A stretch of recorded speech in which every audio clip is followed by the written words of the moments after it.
Bienvenido, este es Jesús Hoyos de CRM Latinoamérica, de CX2 Advisory, y hoy tenemos otro episodio de Tomando Café con Jesús Hoyos, y hoy nos está visitando Dani Weinstein, y él es el director senior de Customer Community y Growth a Kaltura, y Kaltura pues se dedica a hacer muchas cosas en videos, ¿ok? Y vamos a hablar de eso próximamente. Aquí los disclaimers, él está en un coffee shop en un lugar en Miami, o sea que si hay ruido, perdonen. Mis perros van a estar ladrando, no hay problema. Y ya mismo vamos a cambiar a inglés, pero quiero saber de decir que, no sé, 30 días por ahí vamos a tener al representante de Kaltura Latinoamérica en Tomando Café, y esa sí, esa edición va a salir en español, ¿no? Dani, welcome. Good afternoon. Hey, so it's a pleasure to be here. Thanks so much for having me. No, perfect. No, thank you. Thank you for making the time. I know that you are somewhere in the Miami area. You know, I wish we could meet. You know, but you know, my agenda was full, and you know, you're in cafe, so you know, we're now in the new normality of remote, even though we could be neighbors. Yeah, well, we'll have to make it. We'll make it happen next time. We might get happen next time. So. One of the things that I've been discussing a lot, you know, on my timeline in Spanish is, you know, that, you know, the news video is the next wave of multi-channel, and at the same time, you know, I see a lot of companies moving into providing, you know, services like Netflix. You know, they have to become live stream TV stations. You know. And I saw, you know, somewhere a stat that YouTube is already bypassing Netflix on videos views on TV. Okay.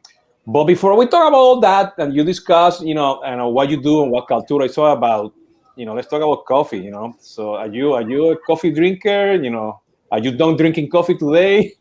No, I'm definitely a coffee drinker, but I normally have coffee early morning and before noon, unless I'm, you know, on the road. But no, if I got a nice espresso machine at home, I think I have a Gaggia espresso machine, and we typically use, we've kind of fine-tuned our blend of Lavazza beans. But yeah, I've got that going. At my cousin's house down in Miami, we have a nice, he's actually an aficionado of coffee too, so he's got a very nice Nespresso machine and the full selection. So every day we're trying out different ones.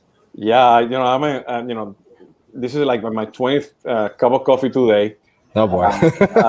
You know, so I'm always hyper, but I like when I travel in Latin America, anywhere, I try to, you know, to look for the local, you know, specialty that they have, you know. And last week I was visiting my daughter in Rockville, Maryland, and we went to this small town outside Rockville, up in the mountains, and I found these people. It's called Mayorga, and they have the Inca blend, which is, you know, beans from Peru, Colombia, and Bolivia. It's medium roast, but you can only find it in Rockville or the area, in that area in Maryland. So I don't know if they are outside that area or not, but it's organic and everything. So I was curious, and I'm in the middle of nowhere in Maryland, and I found coffee from Peru, Colombia, and Bolivia. You know, talk about being local and being global at the same time. You know, that's awesome. I always like to try, you know, and of course, being from Puerto Rico, you know, I tried my hardest to have a coffee from Puerto Rico. You know, I buy from places from Puerto Rico, so, you know, to support, you know, the local farming, the local coffee makers. So sure, and that's certainly something that you know, when I travel, it's certainly something I like to do, is really, you know, tasting local blends of you know, coffee. Same with beer, but, you know, really, you know, immerse yourself as being one of the locals. So it's always nice to find something unique when you're in a different part of the world. Yeah, we can have another live stream about beer, because that's another thing that I do.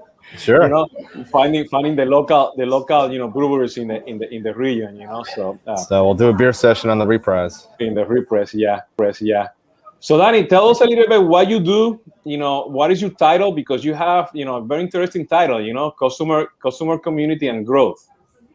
Sure. So again, Dani Weinstein here. So I've been in the community world for quite a long time now, going back to 2008, and kind of the early days of, you know, with the HP Consumer Support Forums. I was on the ground floor of the original social care team back in 2007, and we had the opportunity to really build out and scale 7 language communities for HP consumer support.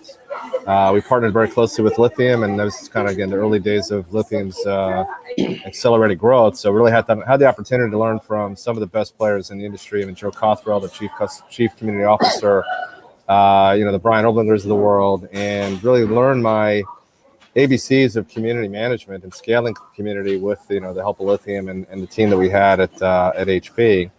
So I had a nice 7-year run there. By the time I left at the end of 2014, we'd built out those 7 language communities to about 2 million members. We were driving 100 million customers a year and clearly delivered millions of dollars of savings in support deflection because they were defined as support communities for HP back in the day. I then was recruited by Domo, which was pre-IPO at the time. A small startup, kind of the size of Kaltura where I'm at now, about 400 or 500 people at the time, and their COO Steve Wellen hired me to basically build out their brand new customer-facing community. And so when I did that, it was more than just being about support. It was about creating great content, but also connecting our customers together to collaborate and share best practices. Because at the end of the day, when you are able to do that effectively, whether it be an online community, user groups, face-to-face meetups, as long as you're facilitating that knowledge share, then your customers are going to get better at using your products. And the more they use your products, then the likelihood for them to upsell, renew, and retain is going to grow even greater. So we had a really strong run at Domo. We built out their customer community from, again, the early part of 2015 through when I left Domo in April of 2020. Domo's been on a great run. They went IPO in 2018. Unfortunately, we had a round of layoffs during COVID, the early days of COVID, and I was impacted. And I spent about 6 months last summer talking to a lot of great brands. And, I had about more than 40 great brands decided not to hire me. But along the way, I knew that, I was going to land fairly well. And ultimately was introduced to a company called Kaltura. And at the time, I thought I'd be hired as a consultant. They wanted me to come in and present about community, tell them why it's important for business, and share my journey, which kind of what I did right now, but I did so in a 45-minute presentation. Long and short is I went through that process. My future boss said, I need to meet you one-on-one. We did that. She's like, I don't have a job for you, but let's go have a conversation with our general manager. And, a couple months later, I was on board. And so my charter is I report to the VP of marketing. The thing with Kaltura is Kaltura's been around for 14 years now. They are really a leader in the video SaaS world. And so, unlike, let's say, a single product like Zoom, they really offer the full portfolio of really anything and everything video in the cloud. And as a result, they have grown organically at a fairly modest rate over the last 14 years. There's more than 1,000 logos under their belt across the higher education world as well as the enterprise world. And however, what I did notice is the fact that they really didn't have a place for their customers to congregate. They really didn't have a centralized community for them to connect, learn from each other, grow from each other, and connect with Kaltura. And so, my charter really is to come in and build out a world-class customer community. We've now gone live with our beta in May, so we've invited a select number of customers to come in to begin to connect with each other, build out content, fine-tune the experience, and our goal is to go live for all customers in the September timeframe. And so there's a direct connection with, again, crowdsourcing knowledge around customers, connecting them to our employees, to our partners, and really learning from each other. That's really how you're going to scale potentially the knowledge of using our product, and ultimately that should translate into greater acceleration of product usage, adoption, and therefore upsell and retention. So that's really where the connection is to growth. Well, this is very interesting because with the changes that we have today, like it happens every day with video, you do need that community. Yeah. And so that's exactly right. Sharing knowledge through video has just gone exponential, especially with COVID. I think COVID has been an incredible disruptor in digital transformation, and we're certainly seeing that in the Kaltura business. And so whether it be in the world of higher education, with some of the largest universities in the world in both North America and EMEA, or whether it be enterprise customers like an Oracle.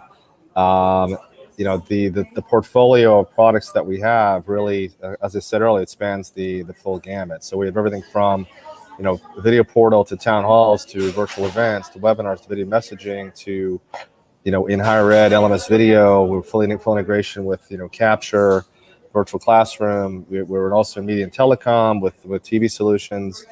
And the universities that we work with, and even not just higher education, but also K through 12 is quite an emerging marketplace. Having the ability to, be in the cloud, fully integrated with products like Canvas, with Blackboard, with Zoom, with Microsoft Teams, and so forth. In addition to allowing the admins as well as everyone down from teachers to students to create and share and learn and use their content in a seamless manner has been incredibly exciting. So if I'm a company in Mexico City and I want to do a virtual event, you guys will be a fit for them to do a virtual event, which could be both hybrid and online and on site. Would you guys be on that market? Yeah, so absolutely. So right, I mean, well, again, with in the era of COVID, a bit more than a year ago, our senior management realized that we had really all the pieces in the puzzle to create a virtual event platform, and we essentially spent a number of months with a lot of engineering hours to create such a virtual product, and have hosted some of the largest brands' virtual events over the last 6 months. Having said that, there definitely is this strategy around the virtual to off-ramping that to in-person events. So, for example, normally you'd go to a Dreamforce and you'd attend the event, you'd go to the main stage, you'd go to the breakout, you go to the demos. Well, after the 3-4 days, those events get torn down, and everybody goes home and they search through their Rolodex of electronic digital business cards that they had and say, how do I contact this person? In our case, we have the ability, since we own those spaces, to actually keep those rooms open to allow the conversation to continue. And so there's now greater discussion about how do we then off-ramp these conversations from a legacy demo room or demo booth for a vendor and customers that attended the booth, or a breakout or a keynote, and keep those customers connected. And I go, I had that one, Mark, I need to go, but it's in the Marriott, I have to go over there, Yep. So now, because it happens so fast in a condensed environment, 2 or 3 days, yep. Now I can go back home, and as a brand, I can go back to that portal and create and look into that community that went to that one, because if people start asking questions, I want to talk to you. That guy answered that one. How about this question? And for what I see, short term and long term, you're creating, long tails, niche communities that can foster that conversation after the event. Right, and even for those, again, our core business has not been in setting up, in-person events. That wasn't our business, but even those people that have that niche and strength, and let's say, putting together a Dreamforce as an example, they're now talking to us about partnering, because again, now that you have this hybrid world, is there a need for 100,000 people to show up in San Francisco anymore? Probably not. I mean, even the one they're doing coming up is only going to have maybe 5,000 people in person, but the reach now with virtual is just exponential. And so you can still have a subset of people showing up in person, but then having that greater reach with the virtual technology, which we offer, to command that full experience. And so even for people that are at the event, they may not want to necessarily go across town to attend event. They'll just flip open their laptop and watch the virtual event for that particular session while they're staying, let's say, they're in Moscone North and they don't want to walk all the way over to the Marriott. Well, they just flip open the computer and look at the virtual event. Yeah, it's funny because many times, it happens in all the events, but in this particular case with Dreamforce, sometimes I'm on the plaza outside, watching Benioff on TV discussing, because it's sunny. I can have the beer or the coffee, having the lunch and the keynote. I don't have to rush, or I have to take the Uber to go to the airport right after the keynote. All that stuff, changes the way you consume that content, right? Completely. And that's my next question to you, because one of the key things that, when you put videos out there, there's the key measurement of the first 3 seconds, the first 10 minutes, the whole, long-term, video, in my case, I have conversations. I cannot have a conversation with you for 3 seconds, So do you guys measure, the life cycle in the peaks and trends of that video that you're producing at that moment? So when I stopped watching, when I came back, and I use that to do scoring, marketing automation, qualification, engagement. Yeah, there's a wealth of data that's out there, as you can imagine. I mean, the volume of what we call active users of our platform is just staggering. I mean, it's in 7-8 figures, and I think that the deep dive into the analytics, to your point, I think we have a good core set of robust offerings today, but where we're planning to take it is pretty staggering, so that you can get into that granularity of deciding how to consume it, how to market it, and how to share it to your relevant audiences.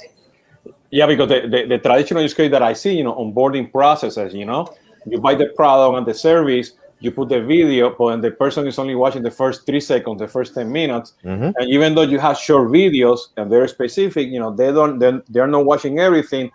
Those are the people that you want to go by and target and promote, then to use more the product, bring subject matter expert to educate them, because they don't have the time to watch the video, but the data is telling you, they want to, so there's a lot of excellent use cases with video that you can use, no? No, absolutely. And again, if you think about, what's been our core for a long time in higher education, again, the teachers and the professors are really focused on, educating their students. And so they need to track the effectiveness of the content that they're creating, to be effective educators, number one. Or even the same is true in the enterprise space. If you're doing a town hall or a webinar or training within your corporate stack or your employee audience, it's also as important to get measurement on, whether you're doing a training certification, or whether you're getting measured on, having effective messaging for your employee base. But the same is true looking back out to using that technology for your customer base and driving, awareness of your messaging to your customers, as well as usage of your products to your customers. Yeah, the reason I'm asking that, because the more that we look into the new channel of using videos as a customer engagement mechanism, you see in the call centers, bringing video technologies. Mm-hmm. You see in Zoom integrated, with Salesforce. Teams is going to be growing on video, and you mentioned that you integrate already with Teams and the Zooms. How do you see that? I mean, how do you see, having video, consuming all those views and minutes, to help, the customer experience? Meetings, e-learning, conferences, how do you see that? Well, again, in all of those things. So again, videos can potentially be a substitute for the need to have meetings. Again, it's sort of on-demand content that an employer or a customer can take advantage of as they need. That's number one. And secondarily, it also potentially provides opportunity to save the need to meet in person. But I think it exponentially ramps up the volume of content that can be available to serve a multitude of use cases.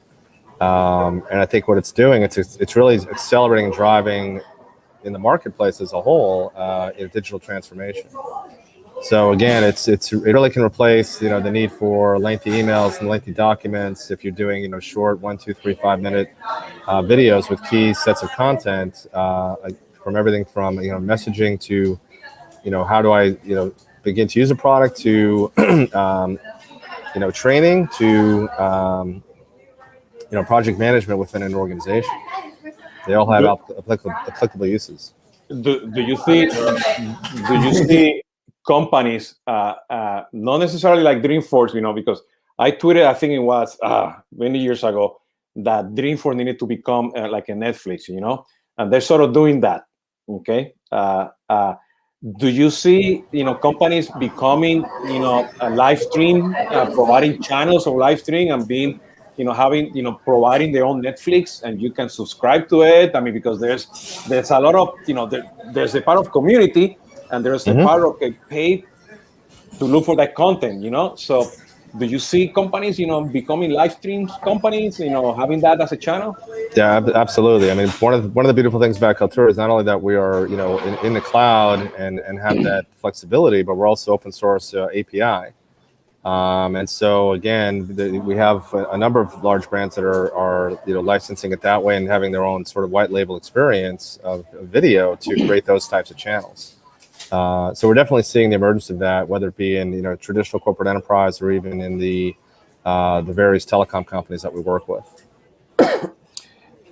What industry do you think are becoming more early adopters or are ahead of the curve on using Kaltura?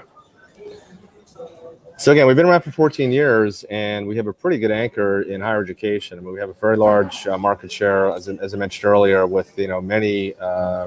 Well, I would say a large percentage of the top universities and colleges in the Americas, in EMEA, and also in APJ. University of Indiana, University of Minnesota, and many others.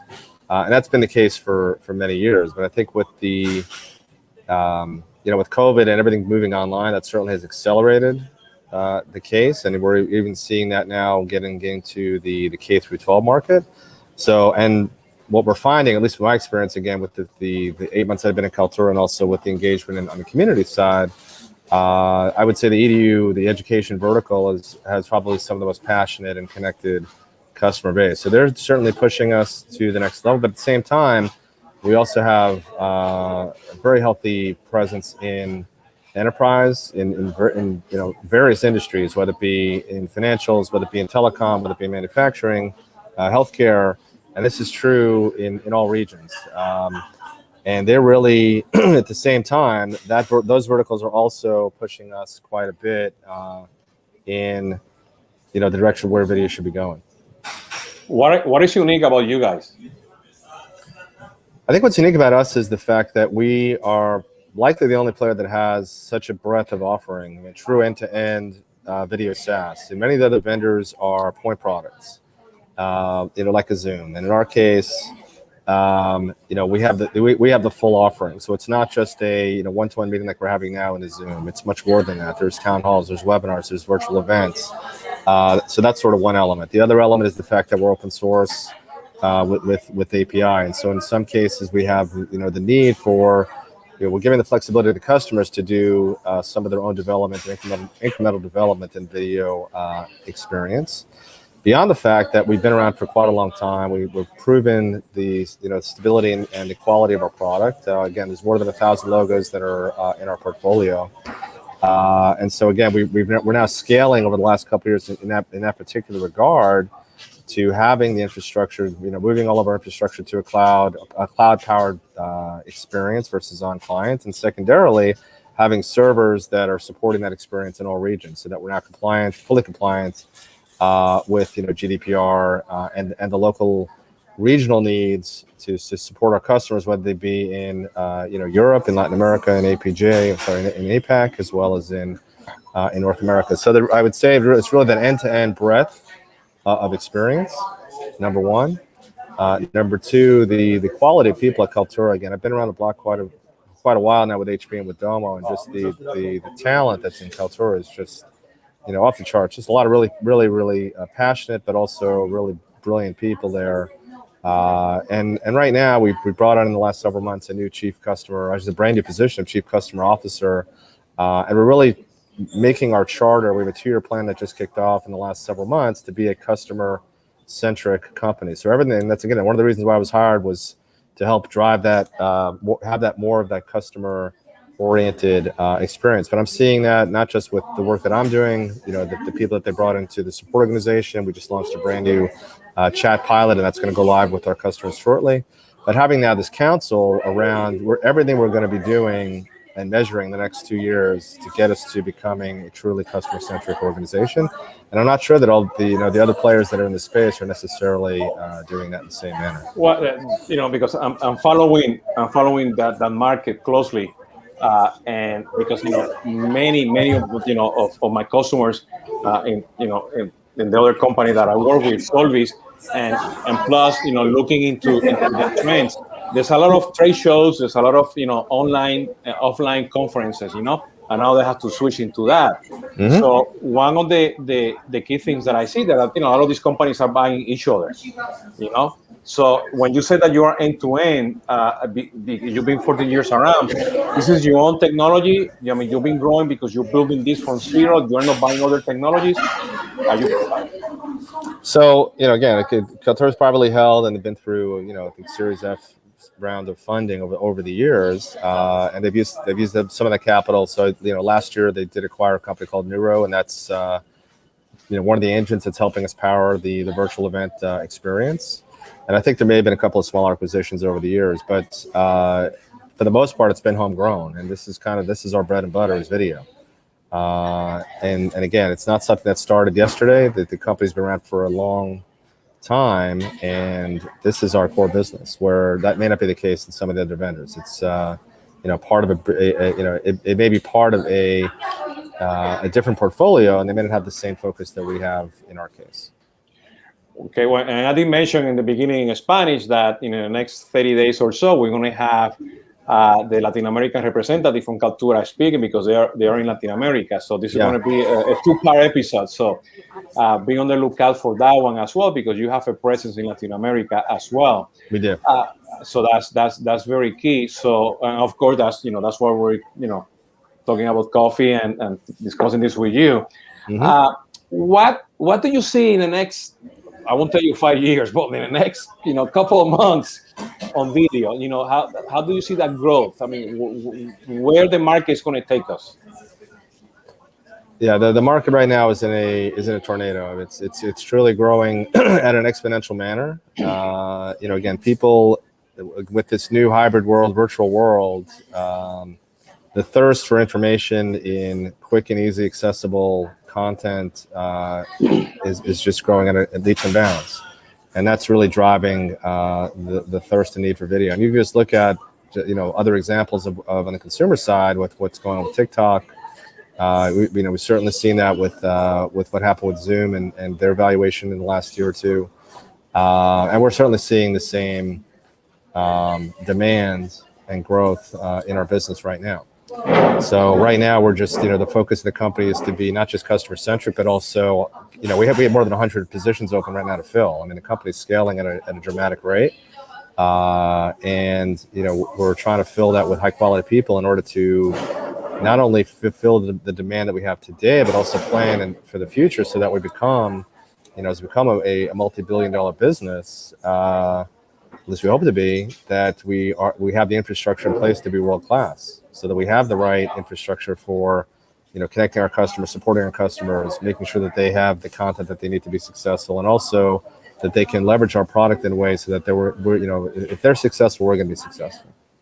Well, and that's my next question, because I had the opportunity probably like 40 days ago, something like that, to meet Ray Wan here in Boca Raton. He was doing his tour, his book tour, and he talks about digital transformation is not enough. You need to change your business model, and and I see video with tons of content where companies can use that technology, video on the cloud, to look at ways to change the way they do business with the customer, because video will allow you to get closer to that customer. So being closer to that customer with video, opens a bunch of opportunities for subscription as a service, on demand, your own channel, live stream on anywhere.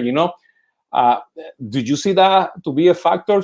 Those people who have the right mindset to say, hey, let me take this opportunity and change my business model. Yeah, I mean, I think the kind of I don't have the data to support it, but I think the core, the intuitive element there is video is much more personable than, let's say, email or sending, a PDF document. The video technology really touches that human element, as if you're in a face-to-face meeting, and so I think that is much more impactful than the traditional way of doing things in the past. Perfect, Danny. So to wrap up here, because my coffee is already cold, and I know you need to head out to the beach. Okay. How they can find you? How they can learn more about Kaltura? Yeah. So first of all, you can go to kaltura.com, www.kaltura.com. Number one, you can find all the information about the company. You can find me on LinkedIn and Twitter. So it's Danny Boy 777. So DANI Boy 777, or you can find me on LinkedIn. So /IN/ Dani Weinstein. And any friend of Jesus is a friend of mine. So happy to open to connect. And I'm done everybody yet in Kaltura. We're about 600 people, but happy to connect anybody who needs to be connected to a Kaltura. I'll be happy to make that connection for you. Perfect. So Dani, I really thank you for the opportunity, and to chat about video on demand and live video and all the cool stuff that Kaltura can offer. So I'm going to switch here to Spanish. Bueno, ya saben, tienen que ver Kaltura si están pensando en video en el futuro. Y en los próximos 30 días pues vamos a tener esta versión en español. Yo creo que se me frizó ahí Dani un poco en el video. Pero como ya saben, estamos en LinkedIn, estamos en Twitter, YouTube, Facebook, y eventualmente esto va a estar en la edición podcast y en Instagram. Así que hoy estuvimos hablando de Kaltura, live and on demand video. Y este ha sido Jesús Hoyos de CRM en Latinoamérica en CX2 Advisory. Hasta la próxima. Que tengan un buen fin de semana.